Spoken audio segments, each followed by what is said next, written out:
Hi everyone, আসসালামু আলাইকুম। শাহনাজ কিচেনে সবাইকে স্বাগতম জানাচ্ছি নতুন আরও একটি রেসিপি দেখার জন্য।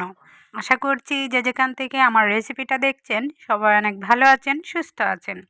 আজকে হচ্ছে কাইক্কা মাছ রান্না করে দেখাবো সহজভাবে। যারা নতুন রাঁধুনি রান্না করতে পারেন না তারা যদি আমার রান্নাটা ফলো করেন অবশ্যই সহজে রান্না করে নিতে পারবেন।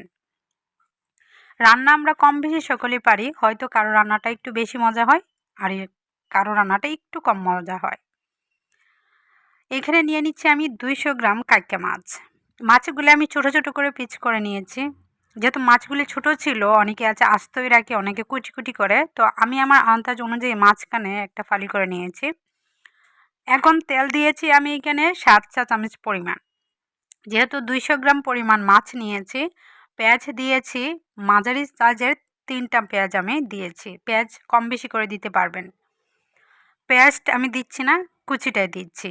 জিরে গুঁড়া 1 চা চামচ পরিমাণ, মরিচের গুঁড়া 2.5 চা চামচ পরিমাণ, হলুদের গুঁড়া 1.5 চা চামচ পরিমাণ, আর এখানে দিয়েছি ধনিয়া গুঁড়া 1.5 চা চামচ পরিমাণ,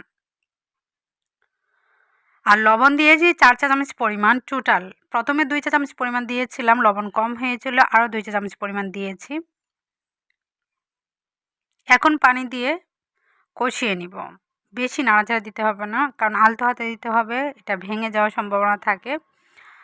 পানি দিয়েছি এখানে প্রায় 300 গ্রামের মতো। শুকিয়ে এটা যখন 100 গ্রামের মতো পানি থাকবে, মাখা মাখা অবস্থায় আজকে আমি রান্না করে নিচ্ছি। যখন 5 মিনিট এটা বলক আসবে তখন কাঁচামরিচ আর ধনিয়া পাতা দিয়ে দিব। কাঁচামরিচ আর ধনিয়া পাতা ডিপ ফ্রিজে ফ্রোজেন করাটা দিচ্ছি। সবসময় আমি ফ্রোজেন করে রাখার চেষ্টা করি, কাঁচামরিচ ফালি করে আর হচ্ছে ধনিয়া পাতা কুচি করে।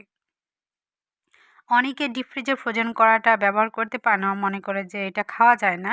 আপনি সঠিকভাবে যদি খেতে পারেন, ভালোভাবে স্বাস্থ্যসম্মত উপায় এবং ফ্লেভার দারুণ ভালো রেখে খেতে পারবেন। যেমন ডিপ ফ্রিজ থেকে আপনি যখন বের করবেন তখনই তরকারিতে দিয়ে দিতে হবে।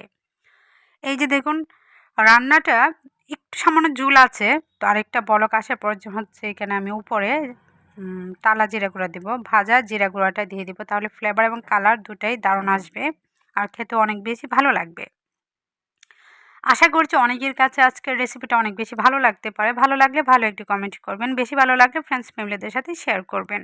তো অল্প একটু বাটিতে পরিবেশন করছি, এটা আমার ছেলের জন্য একটা ছোট বাটিতে বেড়ে দিচ্ছি খাওয়ার জন্য। রান্নাটা কেমন হলো কমেন্টে জানাবেন। কেমন রেসিপি পেতে চান কমেন্টের মাধ্যমে জানালে আমি আপনাদের কমেন্টের উপর ভিত্তি করে রেসিপিগুলি করার চেষ্টা করব। ফেসবুক পেজ থেকে দেখলে আমার পেজটা ফলো দিয়ে রাখবেন, আর ইউটিউব থেকে দেখলে সাবস্ক্রাইব করার পর অল বাটনে ক্লিক করবেন, তাহলে প্রত্যেকটা ভিডিও ছাড়ার সাথে সাথে ভিডিওর নোটিফিকেশন আপনার মোবাইলে চলে যাবে। যখন ইচ্ছা তখনই আপনি আমার ভিডিওটা দেখে নিতে পারবেন। এই তো রান্নার একটু অংশ আপনাদেরকে দেখাচ্ছি, কমপ্লিট। আজকের মতো বিদায়। সবাই ভালো থাকবেন, সুস্থ থাকবেন। আল্লাহ হাফেজ।